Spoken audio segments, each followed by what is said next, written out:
Tip number 5. மருதாணினா எல்லாருக்குமே ரொம்ப பிடிக்கும். இந்த மருதாணி கோல்ட் ஆகாமல் இருக்கிறதுக்கும் நல்ல டக்குன்னு செக்கச்செவைன்னு சிவக்கிறதுக்கான டிப்ஸை இன்றைக்கி பார்க்க போகிறோம். அதுவும் வித்தின் 1 ஹவரில் நல்ல சிவக்க நல்ல கலர் கொடுக்கும். அதுக்கான டிப்ஸ் பார்க்கலாம். ஃப்ரெஷ்ஷாக மருதாணியை பறித்து அலசி எடுத்து வச்சுருக்கேன். இதோட இலைகள் பாருங்கள் எப்படி இருக்குன்னு. இது எங்கள் வீட்டு மருதாணி தான்.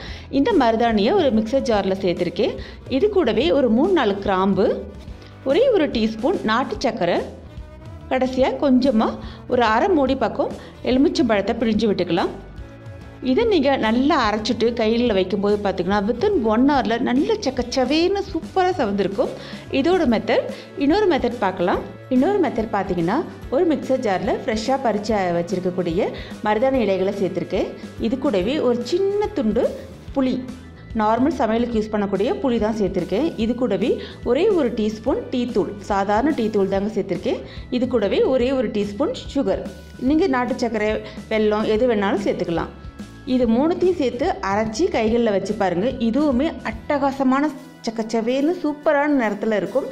நான் சொல்கிற டிப்ஸ் எல்லாமே பார்த்திங்கன்னா வித்தின் 1 ஹவர்லேயே நல்ல கலர் கொடுக்கக்கூடிய டிப்ஸாக தான் இருக்கும். இந்த டிப்ஸ் உங்களுக்கு பிடிச்சிருந்துச்சுன்னா தாராளமாக நீங்கள் ஒரு லைக் கொடுத்துருங்க. தேங்க்யூ.